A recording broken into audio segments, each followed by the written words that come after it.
The galaxy was quiet, too quiet. Out on the far edge of human space, the horizon drifted like a small silver seed in a black ocean. Most ships avoided this region. People called it the Silent Belt, a dead place with no planets, no life, no reason to visit. But the horizon was not like other ships. It was an exploration vessel made for going where nobody else dared to go. Captain Ryan Hale stood on the bridge, staring at the distant stars through the large front window. He enjoyed silence, but this silence felt different, heavy, strange, as if space itself was holding its breath. "Still nothing on long-range scans?" Ryan asked. Lieutenant Mara, the ship's sensor expert, shook her head. "Nothing normal, Captain," but she paused, unsure. Ryan turned toward her. "But what?" "I don't know," Mara said softly. "There was something, a tiny pulse like a heartbeat. But it disappeared before I could lock onto it." The rest of the bridge crew looked up. They all knew Mara didn't imagine things. She had the best ears and eyes on the ship. Ryan walked over to her console. "Show me." Mara replayed the signal. A faint beep echoed through the speakers, weak, broken, almost dying. "What is that?" Ensign Cade asked, leaning forward. "Sounds like an old distress call." "Could be a ghost signal bouncing off debris," Engineer Taven suggested. "It came from the Silent Belt," Mara added. "Deep inside it." The crew exchanged nervous looks. The Silent Belt had a reputation. People said ships vanished there. Some said strange voices called from the dark. Others believed nothing lived there at all, not even echoes. Ryan folded his arms. "Increase sensitivity. Try to catch the signal again." Mara tapped a series of commands. The screens flickered, static filled the speakers, then there it was again, a slow, weak pulse. "KRRR, help, please, anyone alive?" Everyone froze. "That's a distress call," Cade said, his voice sharp. "An old one," Mara corrected. "The coding is ancient, not human, definitely alien." The word alien hung in the air. Not many alien races use distress beacons like that anymore. Most modern ones used advanced communication channels. This signal felt forgotten. Ryan's eyes narrowed. "Location?" Mara hesitated. "It's coming from Sector D94, the Black Zone." The crew fell silent again. Sector D94 was marked in records with a red warning. Ships that went there usually didn't return. Captain Taven said carefully, "You know what the admirals say, no one goes into the Black Zone." Ryan smiled slightly. "Good thing I don't always listen to admirals." The crew waited for his order. Ryan looked at each of them: Mara, Taven, Cade, Pilot Varen, and Communications Officer Lyra. They weren't soldiers, they were explorers. Risk was their job, curiosity was in their blood. "Someone is calling for help," Ryan said, "and humans don't ignore that." Lyra spoke up. "Sir, it could be a trap, or it could be someone dying," Ryan replied. "Someone who's been waiting for years." Silence, then Mara nodded. "I say we follow it, Captain." Cade raised his hand. "I'm in, let's see what's hiding in that zone." Taven sighed but smiled. "If we die, I'm haunting you all." Even Varen, who rarely spoke, said, "Plotting course, ready when you are." Ryan sat in the captain's chair. "Take us into the Silent Belt." The engines roared softly as the horizon turned toward the darkness. Ahead of them lay swirling clouds of dead dust, asteroid fragments, and strange glowing mists, remnants of something ancient. As they entered the Silent Belt, the ship's lights dimmed. The stars seemed to vanish behind a thick curtain of gray fog. It felt like flying into the mouth of a giant sleeping creature. "Shield stable," Taven reported. "No external threats," yet the last word hung heavily. Mara watched her screen closely, picking up more fragments of the signal. "It's getting stronger." "Good," Ryan said. "Lock onto it." But as they went deeper, the signal changed. It no longer sounded like a normal distress call. It sounded desperate, terrified, broken. "KRRR, we are dying. No food, no air. Anyone please," Lyra whispered. "How long has this been running?" Mara checked, her face drained of color. "Captain, this beacon has been active for almost 30 years. Cade swallowed hard. "No one could survive that long. Unless," Mara said slowly, "they were hiding in something big, something like a megastructure." Ryan raised an eyebrow. "Megastructure?" "Yes, Captain. The signal isn't coming from a ship. It's coming from a large artificial object, unknown design." Ryan leaned forward. "How large?" Mara hesitated again. "Bigger than any station, maybe even bigger than a moon." The crew stared at her in shock. Lyra shook her head. "Someone built something that big, then abandoned it, or it was attacked," Cade said. Ryan stood. Varen full speed ahead. As they moved deeper, the fog began to clear, slowly. Something enormous came into view. At first it looked like a mountain, then like a broken world, then like a city made of metal floating lifeless in void. Everyone on the bridge gasped. The object was massive, like a hollow planet, shattered and scorched by ancient war. Thousands of towers stuck out like bones. Huge pieces drifted around it as if gravity still pulled them. Lights flickered inside the broken holes, dim, weak, fading. "That is no station," Taven whispered. "That's a whole civilization." Ryan's heart pounded. "Are we still receiving the distress call?" "Yes," Mara said, "and it's coming from the heart of the structure. Scan for life signs." Mara's fingers flew across the console. The screen beeped. Her eyes widened. "Captain, I detect 6 life forms." Cade blinked. 6 survivors after 30 years. "They are extremely weak," Mara said. "If we don't reach them soon, they will die." Ryan didn't hesitate. "Prepare the landing party." Tavin raised a hand. Captain, you're not seriously planning to go inside that thing. It looks like it will fall apart if we breathe on it. Then we will be gentle, Ryan said with a smile. Varen docked the ship at an opening in the massive hull. The landing team, Ryan, Mara, Cade, and a medical officer named Hera, stepped into the airlock. The door opened with a hiss, revealing a dark hallway filled with dust, broken metal, and silence. Their flashlights cut through the darkness. Everywhere they looked, they saw destruction, collapsed bridges, shattered floors, dead power lines hanging like vines. This place saw heavy combat, Cade muttered. Not just combat, Mara said, it was a massacre. They followed the beacon deeper and deeper. The air was thin, the walls glowed faint blue from residual power. Strange alien symbols covered the surfaces, beautiful but sad, as if telling stories of a once great people. As they walked, Hera scanned the air. The atmosphere is safe, but barely. Oxygen levels are low. Then let's move fast, Ryan said. The signal grew stronger, louder. We are here, please help. Finally, they reached a sealed door. It was huge, decorated with alien markings and strange circular patterns. Mara scanned it. This is a protective chamber, last resort shelter. Can you open it? Ryan asked. Yes, but it might trigger alarms. Do it. Mara hacked into the old interface. Sparks flew, the door groaned, then slowly slid open. The room inside was dimly lit by dying lamps. In the center lay 6 alien figures, thin like shadows, wrapped in old survival blankets. Their eyes opened weakly at the humans' arrival. One alien, slightly taller than the rest, tried to sit up but fell back. Ryan stepped forward slowly, kneeling. We're here to help, you're safe now. The alien stared at him, breathing hard. Voice was barely a whisper. You are humans. Yes, Ryan said softly. A tear formed in the alien's eye. Everyone else ran away. Everyone left us to die.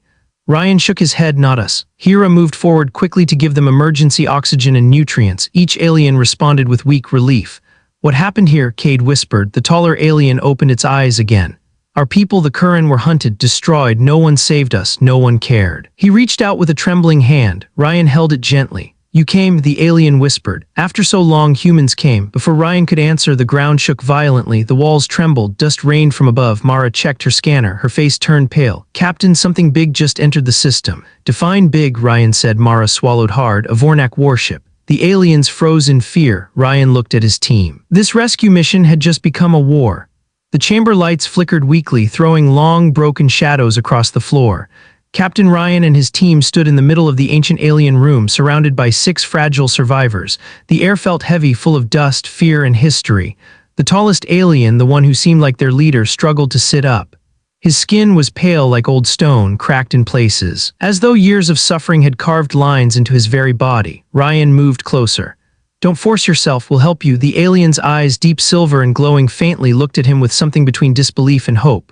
You came, he whispered, voice trembling. After all these years, someone finally came. Hera, the medic, checked the readings on her scanner. Their bodies are starving. Their oxygen levels are dangerously low. They need help immediately. Mara looked around the chamber. Captain, this structure is falling apart. We shouldn't stay long. The alien leader raised a trembling hand. Please don't leave. Ryan knelt beside him. We won't, I give you my word. The alien let out a breath as if that promise was enough to keep him alive a little longer. The story begins to unfold. One of the smaller survivors, barely conscious, whispered something in their language. The leader responded softly, comforting him. Ryan didn't need translation to understand their fear. What happened to your people? Ryan asked gently. The leader's eyes clouded, remembering pain older than the dust around them. We are the Curran, he said slowly. Once strong, once proud, our cities shone brighter than stars, our minds shaped matter with thought. But then he stopped, swallowing grief like it was a burning stone. Then the Vornak came. Mara stiffened. The Vornak, they're still alive. The alien nodded weakly, far too alive. Cade took a step back as if the name itself carried poison. That warship outside, it's them.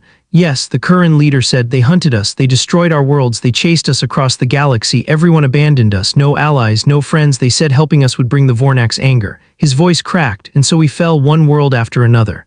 Ryan clenched his jaw in this place. The leader looked up at the broken metal ceiling.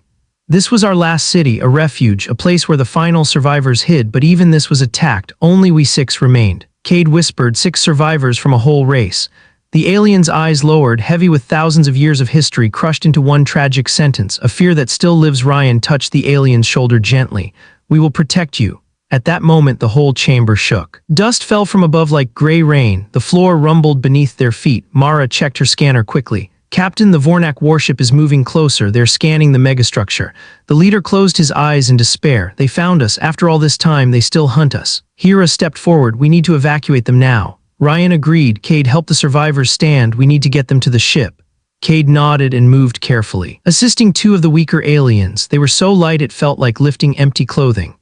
We should hurry, Mara warned. If the Vornak fire on this structure, it won't survive another blast. They started moving down the dark corridor they had come through. The megastructure groaned, ancient metal bending and echoing like the cries of ghosts. One alien stumbled and nearly fell, but Ryan caught him.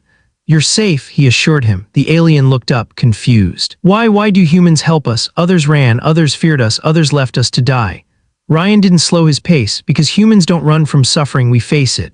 The alien stared at him like he was seeing a myth alive in front of him.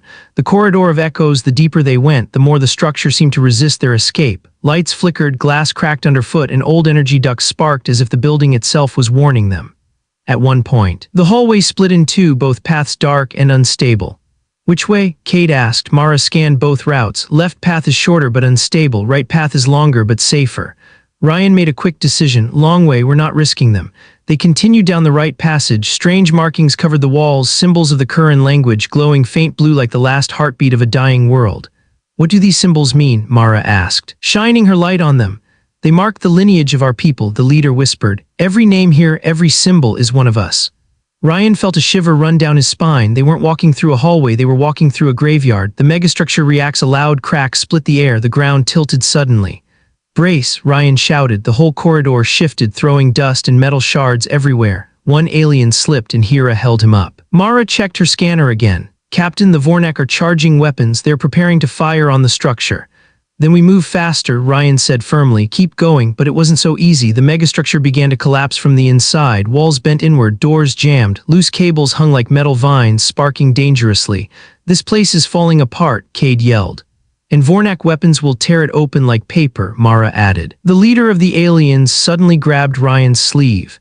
"Even if we escape, the Vornak won't stop. They will chase us. They want the last of the Curran gone forever." Ryan held his gaze. "Let them chase. Humans don't bow to bullies." The alien's eyes softened. "Your courage, it is different." Ryan smirked. "Human nature." The first attack, a sudden flash of bright red light burst through a crack in the wall, followed by a violent explosion. The corridor shook so hard that dust clouds blinded them. "The Vornak fired," Mara shouted. A piece of the ceiling broke off and crashed right where they had been standing a moment before. "Move," Ryan ordered. They pushed forward, desperately trying to reach the docking point. The aliens were struggling, but they kept going, leaning on the humans for support. Another explosion rattled the megastructure. A shockwave threw them to the ground. Cade groaned. "They're going to bring the whole place down on top of us." Ryan stood and pulled him up. "Not today." They resumed moving, but a fine mist of glowing dust started filling the air as old systems overloaded. Strange humming noises echoed through the halls. "What now?" Hera whispered. The leader of the Curran looked ahead with fear. "The core is waking." Mara frowned. "The core?" "Yes," he said. "The heart of this city. It is unstable." Ryan tightened his grip. "Then we definitely need to get out." The Hall of Lights. They turned a corner and entered a huge open hall. Weak lights flickered across ancient pillars. Floating platforms drifted slowly above a deep pit. "What is this place?" Cade asked, staring in awe. "The Hall of Lights," the leader whispered. "A place where our people once gathered for peace."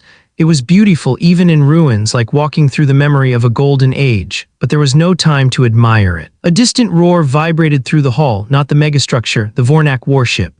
"They're boarding," Mara said, checking her scanner. "Vornak troops are entering the outer layers." Ryan cursed under his breath. "We're running out of time." They hurried through the hall, stepping across cracked floors and unstable platforms, but the aliens moved slower with every step. One collapsed completely. Hera lifted him. "He's losing consciousness." "Carry him," Ryan said. "We're close." The final stretch. The docking point appeared ahead, just a few meters away, but the path suddenly split open as the floor cracked in two. A massive chasm formed between them and the exit. Cade swore loudly. "How do we cross that?" The leader of the Curran raised his hand weakly toward a glowing platform control. "Our ancestors built bridges of light," he whispered.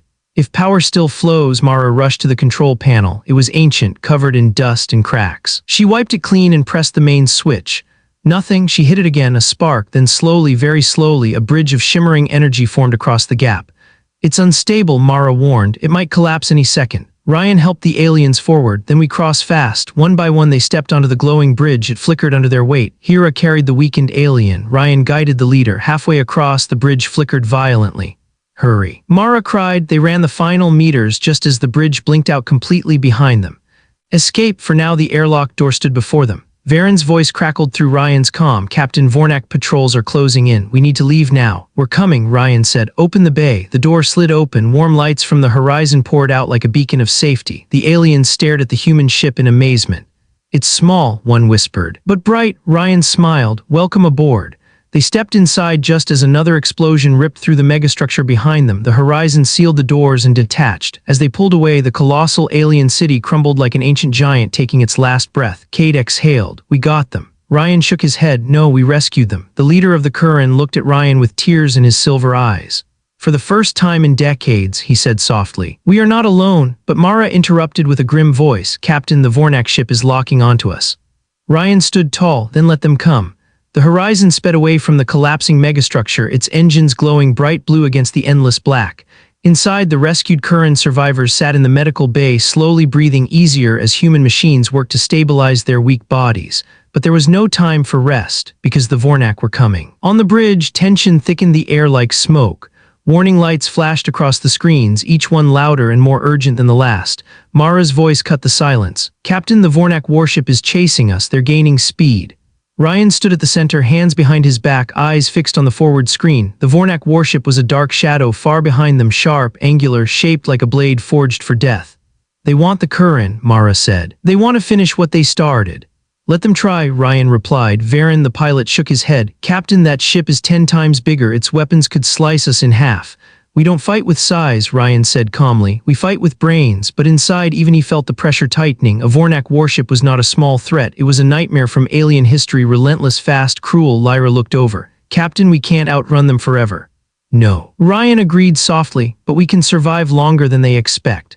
The Curran confessed the truth. Down in the medical bay, the Curran leader Lyra lay on a bed, weak but awake. His silver eyes glowed faintly as Hera checked his vitals. The other 5 survivors slept in deep healing cycles.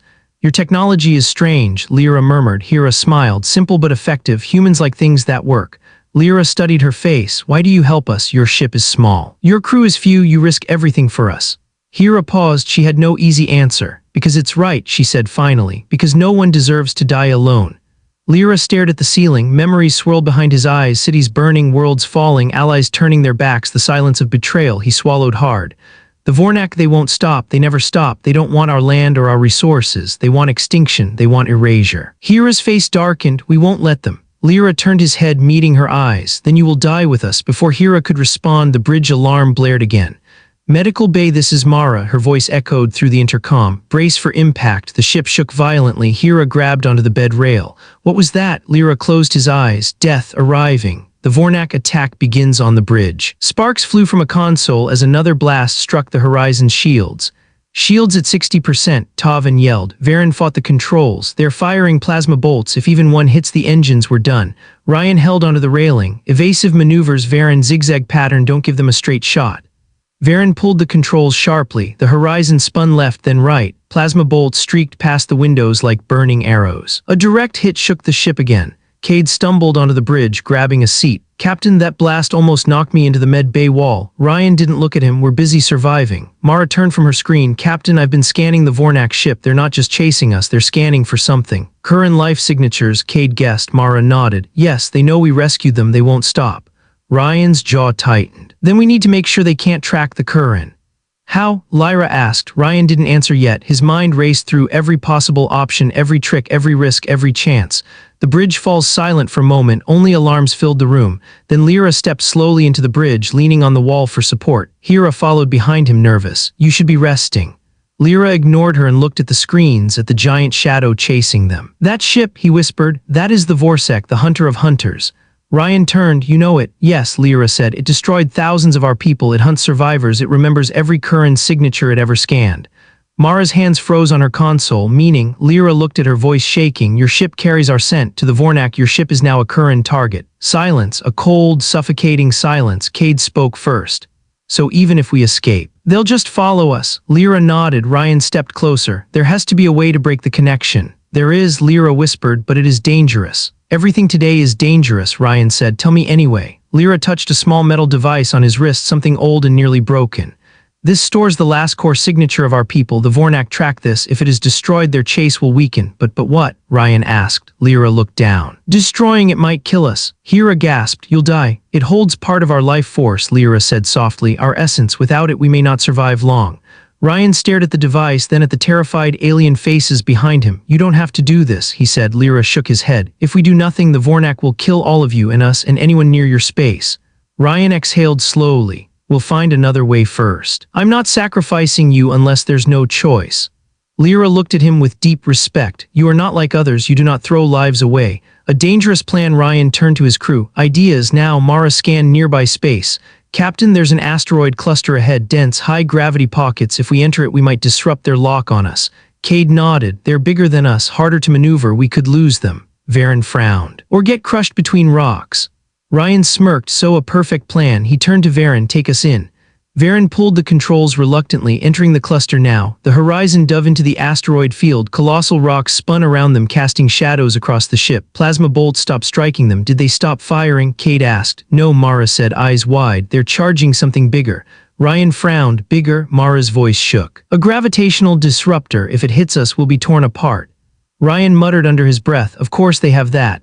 The chase through stones. The ship weaved through massive rocks. Some were larger than cities, spinning slowly, their surfaces cracked and glittering with ancient minerals. A sudden shockwave rippled through the asteroid field. Captain, Varen shouted. The Vornak fired the disruptor. It's pulling asteroids toward us.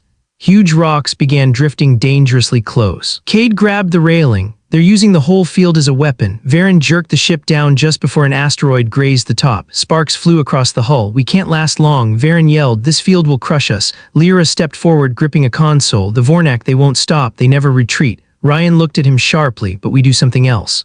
What? Lyra asked. Ryan grinned fiercely. We adapt. The turning point. Ryan pointed to the largest asteroid ahead, one with a deep crack running through its middle.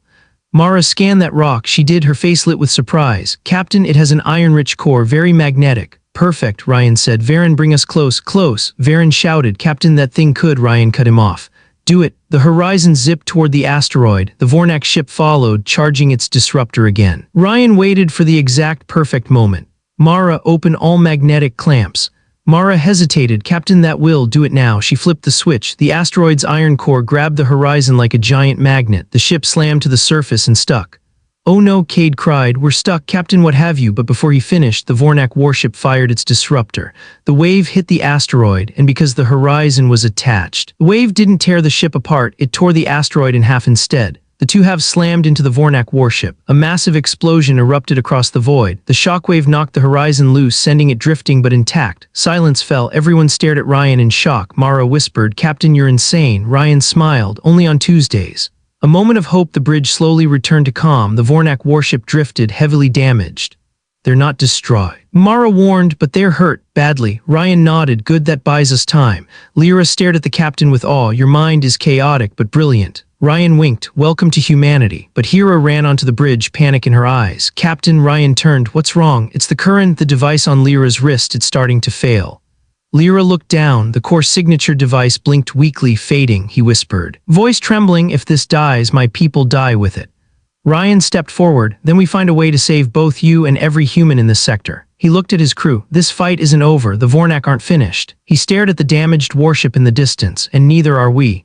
The horizon drifted through space, engines humming softly as the crew worked to stabilize the ship after the brutal asteroid escape. Smoke lingered in the corridors. Dim lights flickered overhead. Every part of the vessel felt bruised, alive, and struggling, just like the people inside it. In the med bay, alarms beeped with a slow, haunting rhythm. The current survivors lay on medical beds, breathing shallowly as their bodies fought to stay alive. Lyra held his wrist device, the one containing the last echo of their species, staring at its dim pulse. The light flickered like a dying candle struggling against the wind. Hera rushed to his side. It's failing faster now. Lyra looked at her with tired silver eyes. I can feel it. When its light dims, we dim with it. Behind him, one of the other Curran groaned, clutching his chest. Hera quickly injected a stabilizing shot. You're going to be okay, but she knew the truth. If the device died, everything they did here would be pointless. Hera clenched her jaw and hit the comm button. Captain, you need to come to the med bay now. The captain faces the truth. Ryan arrived within seconds, stepping into the med bay with heavy footsteps. Mara, Cade, and Tavan followed behind him. All of them carried the exhaustion of battle on their faces. What's happening? Ryan asked. Hera pointed to the flickering device. The core signature is collapsing. If it dies, they could all die with it. Lyra sat up slowly, pain etched into every movement. The device holds a part of our life force. When the Vornak destroyed our worlds, we gathered what we could and placed it inside the cores. Cade frowned. So the device doesn't just track you, it keeps you alive. Yes, Lyra whispered, it holds what remains of our race. Mara stepped closer. Can't we stabilize it? Lyra shook his head. Not with human technology. The current cores were built with mind energy, thought, emotion, memory. Ryan crossed his arms. Then tell us how to repair it. Lyra lowered his gaze. It cannot be repaired, only transferred. Transferred where? Ryan asked. Lyra pointed weakly toward the floor, to a living mind. Silence, then Cade broke it. What? To a person? That's insane. Lyra nodded. The core can only survive inside a mind strong enough to hold it, a mind with courage and will. He looked directly at Ryan, a human mind. Ryan froze. The choice no captain wants, Mara whispered. Captain, if you take that thing inside your mind, what happens? Ryan asked. Lyra answered softly, you will carry our memories, our pain, our hope. Everything we lost will live inside you. Hera stepped forward, alarmed. Captain, that could destroy your mind. Humans were never meant to hold alien memory cores. Tavan nodded. Your brain could shut down or explode. Or Ryan raised a hand. Enough. He walked toward Lyra, eyes steady. You're telling me there's no other way? No, Lyra said. If the core dies, we die and the Vornak win.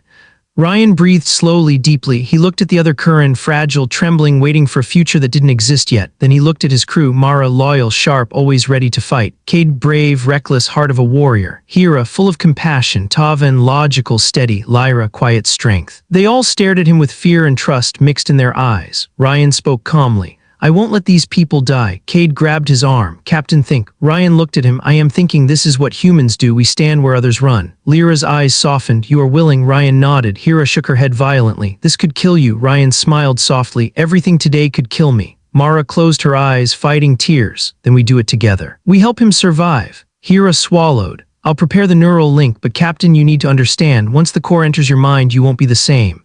Ryan placed a hand on her shoulder. If it saves them, I don't care. The ritual begins. The med bay lights dimmed, machines hummed softly. The atmosphere felt sacred, like a ceremony from another world. Hera strapped Ryan onto a medical bed. Electrodes and neural connectors wrapped around his temples. Lyra approached him slowly, holding the flickering device in both hands. This core carries the final breath of my people, he whispered. Protect it, protect us. Ryan met his eyes. I will. The Curran survivors stood weakly around the bed, their glowing eyes watching with a mix of fear and hope. Begin, Ryan said. Hera nodded reluctantly and activated the neural transfer. The room filled with a soft humming sound. Lights flickered. The device's glow brightened suddenly. Then dimmed, then brightened again.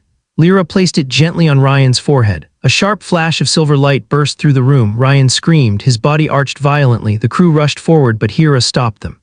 Don't touch him, she shouted. The transfer will break. Ryan's eyes flickered between blue and silver. Images blasted through his mind, cities rising, cities falling, 1,000 voices crying, 1,000 memories screaming. He saw giant crystal towers. He saw Curran children running through glowing gardens. He saw fire raining from the sky. He saw the Vornak ships blotting out suns. He saw the last Curran falling to their knees under burning skies, and then darkness.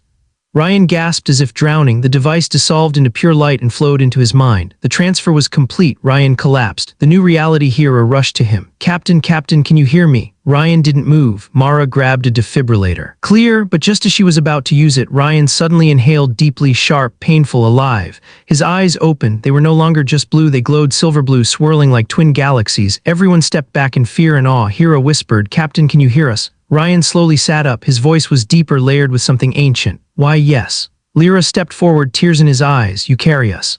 Ryan held his head, overwhelmed. I hear voices, memories, so many memories. Mara touched his arm gently. Ryan, stay with us. He breathed hard, fighting to control the storm inside his mind. I'm here, he whispered. I'm still here. But inside the Curran lived now, their memories, their pain, their knowledge, a whole race inside one human mind. The Vornak returned suddenly. The ship shook violently. The alarm blared. Mara's voice shouted over the comms, Captain, the Vornak warship is back. They're fully operational. Ryan stood unsteady but powerful. Then it's time, he said quietly. Time for what? Cade asked. Ryan looked at him with glowing eyes. To show them what happens when humans carry the last hope of a dying race. He walked toward the bridge with a new strength, a human body, a Curran mind, a leader of both. The fight was far from over. It had only just begun. The Horizon's bridge was silent when Captain Ryan entered, except for the deep hum of engines and the distant tremble of enemy weapons charging. Every crew member turned to look at him, and froze. Ryan's eyes glowed, not human blue anymore, but a swirling silver-blue storm, alive, ancient, and powerful. He walked slowly, each step steady but heavy, as if thousands of silent voices followed behind him. Mara, Cade, Tavan, Lyra, and Varen stared with fear, admiration, and something else, uncertainty. "Captain," Mara whispered. Ryan blinked slowly. Inside his head, memories that were not his flickered like broken glass, worlds rising, worlds burning, children laughing, children screaming. He fought to keep his own voice separate from the flood. "I'm here," he answered softly, though his voice sounded layered, two tones speaking as one. "Still Ryan." Cade stepped forward. "But also them." Ryan nodded. "The last of the Curran. Their memories, their knowledge, their pain, all of it is inside me now." For a moment no one spoke, then another alarm screamed through the bridge. Lyra checked the radar. "Captain, the Vornak ship is moving in. They're preparing a full destroyer blast." Varen cursed. "That'll turn us into dust." Ryan closed his eyes, feeling the Curran voices whisper, pushing, guiding. "They're scared," he said. Mara frowned. "The Vornak scared of us?" "No," Ryan whispered. "Scared of the Curran. They think the last survivors hold something powerful, something that could end them." Cade leaned on a console. "And now that something is inside your brain." Ryan nodded again. "Exactly. The enemy calls." Suddenly, a sharp tone cut through the ship. "Captain," Lyra said, voice thin, "we're getting a transmission from the Vornak commander." Ryan took a breath, put it through. The main screen flashed. A Vornak appeared, tall, armored with dark, blade-like scales and glowing red eyes. Looked more weapon than creature. His voice was cold metal. "Human vessel," he said slowly. "You carry the last echoes of the Curran. Surrender and your death will be swift. Resist and your suffering will be legendary." Cade muttered, "Friendly guy." The Vornak commander focused on Ryan. "You, human captain, I sense the core within you. It belongs to us." Ryan stepped closer to the screen. When he spoke, his voice was calm but layered with Curran memory. "It belongs to no one." Ryan said, "Not anymore." The Vornak growled, low and threatening. "You think your weak species can protect it?" Ryan's eyes glowed brighter. "Humans protect those who need us, something you will never understand." The Vornak slammed a fist against his console. "Then die with your new pets." The screen cut out. Mara exhaled shakily. "Well, that went great." Ryan turned to Varen. "Status?" Varen shook his head. "Captain, they're powering a cannon strong enough to vaporize us." Ryan felt a pressure in his skull, 1,000 Curran voices whispering, urging him to protect their essence. His hands trembled. He wasn't just fighting for survival anymore. He was fighting for a species that lived inside his mind. The strange new power. Ryan touched the console beside him. It lit up instantly. Every system responded faster. Sensors sharpened. Power flow stabilized. Mara stared. Captain, how did you do that?" Ryan blinked. "I don't know. It's like I can feel the ship, hear it." Inside his mind, a soft Curran voice whispered, "Your thoughts can guide machines. Our memories know how to speak to circuits." Ryan whispered back, "I'm only human." The voice answered gently, "Now you are more." He felt light crackle across his skin like electricity, but colder. Something deep within him awakened. Something that wasn't human at all. Reached toward the navigation screen. A map appeared without him touching anything. The crew stepped back. "Captain," Tavan said carefully, "you're doing that." Ryan swallowed, trying not to panic. I know," Mara whispered. "Are you still in control?" "Yes," Ryan said, and he meant it. "But I'm not alone." The Vornak prepared to strike. Lyra's voice broke through the tension. "Captain, the Vornak cannon is at 90% charge." Cade hit a panel. "If they fire that thing, we're dead." Ryan's mind raced. He could feel the Vornak energy building like a storm gathering heat.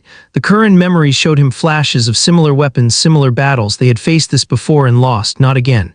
"Varen," Ryan said sharply, "take us toward the nebula." Varen blinked. "Captain, the Void Nebula, it's unstable. Gravity tides in there could crush us." Ryan's eyes glowed brighter. "Trust me." Varen's hands shook, but he nodded. "Aye, Captain." The horizon turned toward a swirling cloud of black and blue gas on the edge of the star map. Mara looked at him like he was insane. "Captain, the nebula is unpredictable. Even drones get ripped apart in there." "I know," Ryan said, "but inside it, their targeting system won't work." Tavan nodded slowly. "He's right. Electrical interference, gravitational distortion. The Vornak cannon won't fire accurately." Cade grinned. "Captain, you mad genius." Ryan didn't smile, just buying time. Into the nebula, the horizon entered the Void Nebula. Immediately, sparks danced across the hull. The ship shook violently. Strange blue lightning cracked across the windows. Pressure waves slammed into the vessel. Lyra was thrown from her seat. Cade grabbed her just in time. "I got you." Mara held onto her console as the gravity shifted. "Captain, the nebula is crushing us." Ryan stood tall, hands gripping the railing. But then something strange happened. The nebula spoke to him, not with words, but with pressure, with movement, with energy. He could feel the currents, the gravity tides, the safe pockets. It was like another Curran memory rising inside him. "I can guide us," Ryan said suddenly. Varen stared. "Guide us, Captain. This nebula bends physics." "Trust me," Ryan repeated. "I can feel it." He placed his hand on the navigation console. Lines of light appeared across the screen, showing paths, currents, invisible tunnels through chaos. The nebula was deadly to normal minds, but Ryan's mind was no longer normal. The chase through chaos, the ship surged forward. Lightning cracked across their shields, asteroids drifted in twisting patterns. Pressure waves rose like invisible mountains, yet Ryan steered them through each threat like he was reading a map no one else could see. Cade watched in awe. "Captain, this is impossible." Tovin whispered, "No, this is Curran," but the Vornak ship followed them. It entered the nebula, massive, glowing, tearing through gas clouds with its monstrous bulk. "They're still behind us," Mara shouted. Lyra checked sensors. "Captain, they're charging their weapon again." Ryan frowned. "Inside the nebula, that's suicide." Lyra shook her head. "They don't care. They'd rather die than let the Curran core exist." Ryan's jaw tightened. The voices in his head whispered in fear, ancient fear. He felt their pain. "We cannot die again." Ryan stood up straighter. "Then we don't run, we end this." The moment of decision, the Vornak warship loomed closer, its red lights piercing the swirling blue fog. Energy collected at its core. The whole nebula trembled around the rising power. "If they fire," Tovin said, "the blast will trigger a chain reaction. The whole nebula could collapse." Mara looked at Ryan, eyes wide. "Captain, what do we do?" Ryan lifted his hand toward the viewing screen. His fingers trembled as the Curran power inside him surged. "We turn the nebula against them." "What?" Cade shouted. "How?" Ryan's glowing eyes stared forward. "I feel the gravity currents. I can use them." Mara blinked. "Use them how?" Ryan pointed. "Varen, bring us near that vortex." Varen's face went pale. "Captain, that vortex can crush us like paper." "Exactly," Ryan said, "but it will crush them harder." The crew exchanged frightened looks, but no one said no. Ryan guided Varen into the vortex's path. The Vornak ship charged their weapon fully. The nebula trembled. The universe held its breath. The turning wind as the Vornak fired their weapon. Ryan spoke a single command, "Full reverse now." Varen slammed the controls. The horizon shot backward. The vortex roared open. The Vornak cannon blast hit the vortex directly. There was a blinding flash, a scream of twisting gravity, and then the blast turned around. It folded. It snapped back like a whip, straight into the Vornak warship. A moment of pure silence followed. Then a massive explosion tore through the nebula, lighting up everything around them. The Vornak warship was gone. Aftermath of fire, the bridge shook gently as the shockwave faded. Cade let out a laugh, half fear, half victory. "Captain, you did it. You actually did it." Ara collapsed into her seat. By all the stars, we're alive. Hera entered the bridge, breathless. The Curran felt it. Their fear changed to hope. Ryan didn't smile because inside his mind the Curran voices whispered in relief, but also in warning. They will come again. Ryan exhaled slowly. This was only one ship. The Vornak will not stop. Mara looked at him. "So what do we do now?" Ryan stared into the swirling nebula. His eyes glowed brighter. "We prepare." His voice carried the weight of two species now, "and we fight back." The horizon drifted out of the void nebula, its hull glowing faint blue from electrical burns. The engines hummed weakly. Deck lights flickered on and off as if catching their breath after surviving a monster. Inside, the crew moved slowly, carefully. The adrenaline of battle had faded, leaving behind an echo of exhaustion, a silence filled with heavy breathing, shaking hands, and the slow return of fear after victory. Captain Ryan stood on the bridge, staring out into the open space beyond the nebula. His silver-blue eyes reflected a dangerous calm. The Curran voices inside his mind were quieter now, whispering softly like distant winds over old ruins, but they carried weight. "The Vornak will not stop. They will send more. They will burn everything to reach us." Ryan rubbed his temples as a sharp ache pulsed through his head. Mara noticed. "Captain, you need to rest." Ryan shook his head. "Not yet. Report." Lyra checked her console. "No ships in range, no signals, space is clear." Tovin leaned back in his chair, exhausted. "We're safe for the moment." Ryan whispered, "Moments don't last." Cade turned, lowering his voice. "Ryan, you just saved us from a Vornak warship inside a living nebula. Take a break, you're not a machine." Ryan looked at him. His silver-blue eyes glowed softly. "I'm not just human anymore," he said quietly. No one answered. The cost of survival. Hours later, the ship floated in a region of quiet space. Ryan had finally agreed to go to the med bay, mostly because Hera threatened to sedate him if he refused. The Curran survivors sat together in a small circle, wrapped in human blankets. Their bodies looked fragile, thin arms, pale skin, slow breathing, but their eyes watched everything closely. When Ryan entered, they all looked up. Lyra, their leader, stood with effort. "You carry our past, but we do not wish to become your burden." Ryan sat on a stool. "You're not a burden. We feel your pain," Lyra said softly. "Your mind struggles. The memories fight you." Ryan's jaw tightened. It was true. Every hour he saw visions of burning cities, of endless screams of a lost paradise. Sometimes the memories whispered, sometimes they shouted. Hera stepped toward Ryan. "You need more scans." Ryan shook his head. "Later." "No," she said firmly. "Now." He sighed, then nodded. As Hera activated the neural scanner, Lyra placed a trembling hand on Ryan's arm. "You should not hold this alone." Ryan looked into Lyra's glowing eyes. "I don't intend to," he said quietly. Lyra smiled faintly, one of the first true smiles he had shown since being rescued. The hidden message back on the bridge. Mara monitored long-range signals. The nebula still churned behind them, glowing with the aftermath of the battle. Suddenly her screen flickered. A weak transmission appeared, barely a whisper of sound. Captain, she called, you need to hear this. Ryan and the others rushed in. Mara turned up the volume. A broken, static-filled voice echoed through the speakers. Urin survivors, any Curran, respond. We are alive, hiding, Vornak closing, need help. Everyone froze. Cade stared. There are more survivors. Lyra stepped forward, trembling. That voice, I know it. That is Surath, one of our last council leaders.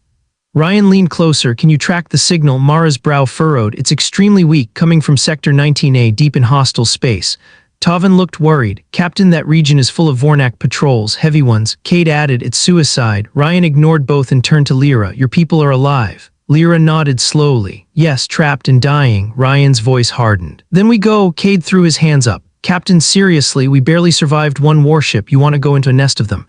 Ryan met his eyes. Humanity doesn't leave people behind. Cade stepped back. He knew Ryan was right. That was the human way. Mara checked her scanner again. If we leave now, we can get there before the Vornak fully regroup. Tavan shook his head. Captain, the ship needs repairs. I know, Ryan said. But we don't have the luxury of time. Varen turned from the pilot's seat. Then tell me one thing, how do we reach them alive? Ryan's eyes glowed bright silver blue, with something the Vornak don't understand. Which is, Cade asked. A human mind, Ryan answered slowly, that carries the memories of an alien race they fear. The echo inside that night cycle aboard the ship was quiet. Ryan stood alone in the observation bay, staring at the stars that looked like scattered ashes from ancient fires. A voice echoed inside his mind, soft but clear. Do you fear us, human? Ryan answered aloud, though no one else was there. No, but I fear losing myself. We do not want that. Images flashed behind his eyelids, a glowing Curran city, children painting with light, a small girl laughing as she chased a floating crystal, a mother smiling, then explosions. Screams, dark sky burning red, giant Vornak beasts stomping through the streets. Ryan stumbled forward, clutching his head. He whispered, stop, please. The voices softened. We are sorry. These memories, they are all we have left. Ryan breathed deeply. I understand, but I need control or I can't protect you. A long silence. Then Lyra's voice, gentle, ancient, spoke inside his mind. We will help you carry the weight together. Ryan exhaled slowly, feeling the storm in his mind calm. A crew divided by fear and loyalty on the bridge. The crew discussed the captain's plan. Cade slammed a wrench onto a table. His brain is melting from alien memories, and he wants to fly into a Vornak death zone. Tavan crossed his arms. He's still the captain, and what if he stops being Ryan? Cade snapped. What then? Mara sighed. Cade, I'm scared too, but think. Ryan saved us 3 times today, and he saved those aliens. That's exactly it, Cade said. He saved them by almost killing himself. Lyra looked up quietly. Would you have done less? Cade froze. Lyra continued softly. If someone innocent screamed for help, would you turn away? Cade clenched his jaw. No. Then trust our captain, Lyra said. He sees hope where others see danger. Everyone fell silent. Cade finally looked at the stars outside. Fine, we follow him, but I swear if the Vornak tear us apart, I'll haunt every one of you. Varen smirked. Get in line. The omen in the dark. Just as the crew prepared for departure, the ship shuddered. Mara checked sensors. What was that? Did something hit us? Lyra leaned over her shoulder and her face went pale. Captain, she whispered, something is out there. Ryan rushed to the console. A dark shape moved in the distance, silent, massive, and wrong. Not a ship, not a creature, something else, a structure. Floating through space like a drifting corpse. Mara zoomed in the view. It was a broken sphere, huge, ancient, covered in deep scars. Its interior burned faintly like dying embers. Lyra gasped. That was one of our great sanctuaries. The Vornak burned it long ago. Ryan felt a wave of grief, not his own. Then a blinking light appeared near the ruined sanctuary. A signal, a warning, a message. Mara read it aloud. The Vornak Armada is coming. The crew went silent. Cade whispered, Armada, as in hundreds of ships. Lyra answered with a trembling voice. If they come, they will kill us all, not just the Curran, you humans too. Ryan stared at the dark shape outside. His eyes glowed brighter than ever. Then we find the survivors, he said softly. We bring them with us. And we prepare for the biggest fight humanity has ever seen. The ruined Curran sanctuary drifted outside the horizon like a wounded giant, its cracked sphere reflecting starlight in broken pieces. Inside the ship, every crew member stared at the blinking message on Mara's screen. The Vornak Armada is coming. Cade swallowed hard. Armada means what? 10 ships, 20. Lyra, standing behind Ryan, whispered with a voice full of dread. Hundreds. Silence spread across the bridge like ice. Tavan stepped forward. Captain, we can't fight an Armada. Ryan didn't answer immediately. His glowing silver-blue eyes were fixed on the sanctuary outside, on its broken towers, its fractured shields, its silent sorrow. Inside his mind, the Curran voices rose like a whispering storm. We lost everything once. We won't survive another war. Don't let history repeat. Human. Ryan closed his eyes. We won't run. Cade stared at him. Captain, be serious. We're one ship. Ryan opened his eyes again, now shining brighter, filled with the memories and pain of a dead race. We're one ship with the last of the Curran, he said quietly, and humans do impossible things when we protect those who need us. Mara nodded. So what's our move? Ryan turned to her slowly. We follow the signal. The journey to Sector 19A, the horizon entered warp. Stars stretched into lines of light. The engines groaned from damage but held steady. The crew moved with a nervous urgency, securing systems, reinforcing shields, preparing for another fight. Lyra walked beside Ryan. More survivors after all this time, I can hardly believe it. Ryan replied softly, hope is a strange thing, it survives where logic says it shouldn't. Lyra looked at him long and thoughtfully. Humans carry hope like a flame, even when the world is dark. Ryan didn't smile. The weight of the current memories pressed on him like chains. But the determination in his heart burned stronger. He whispered, someone has to carry the light. The broken colony Sector 19 was a graveyard. The horizon exited warp into a region filled with shattered moons, drifting debris, and broken starship hulls. It felt like entering a forgotten battlefield. Lyra scanned the area. Life signs faint but definitely current. 3 of them. Lyra gasped. 3, that's more than we hoped for. Mara frowned at her console. But something's wrong. Their location is deep inside that debris cluster. The screen displayed a tangled maze of wreckage, metal shards orbiting engines, old weapons. Varen narrowed his eyes. Looks like the remains of a Curran City ship. Tavan added, and a Vornak battleship. They destroyed each other. Cade shivered. Looks like a graveyard. Ryan leaned closer to the screen, and graveyards hide survivors. He pointed toward the largest piece of debris, a cracked sphere with glowing fissures. Take us in. Voices in the dark. The ship drifted through the debris field, engines low, lights dimmed. Metal fragments scraped against the hull. A hollow echo vibrated through the vessel as they passed broken pillars and shattered plates. It's like flying through bones, Cade whispered. Lyra's console beeped twice. Transmission detected, repeating. Current distress beacon, survivors trapped, oxygen low, please help. Lyra's breath caught. That is Surith's voice. He was our historian, a keeper of memory.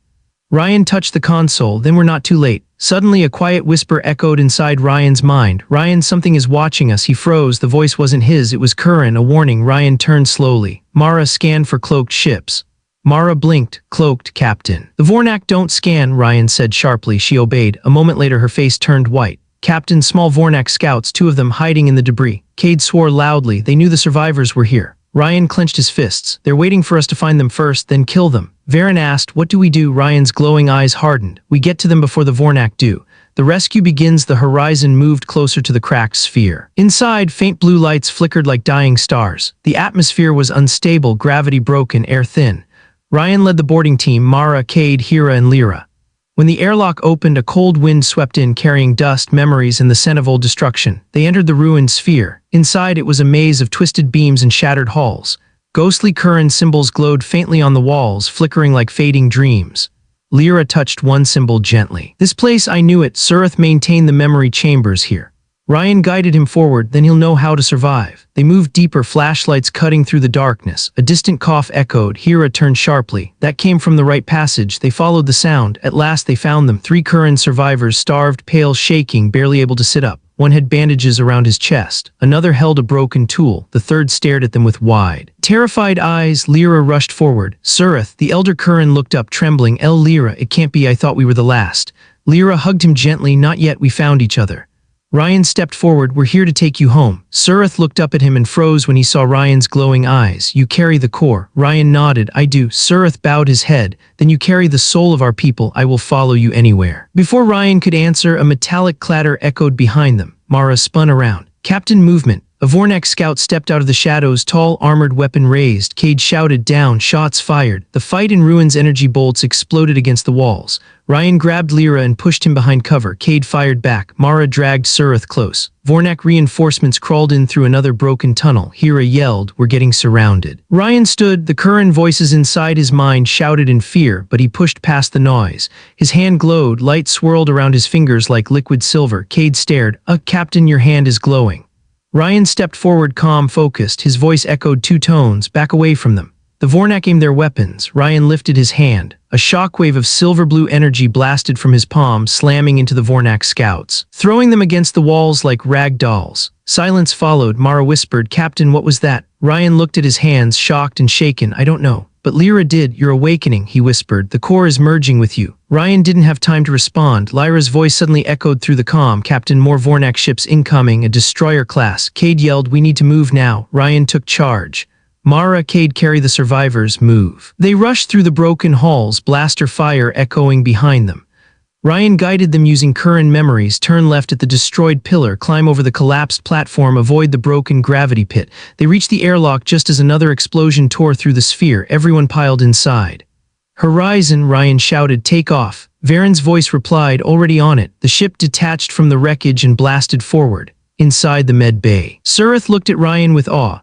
You carry the hope of two worlds now, he whispered. Ryan shook his head. Hope isn't enough, we need a plan. Surith nodded. Then I will give you one. There is something the Vornak fears, something we hid before our fall, something only a core bearer can find. Ryan froze. What is it? Surith's voice dropped to a trembling whisper. A Kuran fortress with power strong enough to stop an armada. Mara gasped. Where? Surith pointed at Ryan's glowing eyes. It is inside you, human. The core will show the way. Ryan felt a pulse in his skull, a direction, a memory, a map. The Kuran fortress was real, and the Vornak armada was coming. He looked at his crew. At last, Ryan said softly, we have a fighting chance.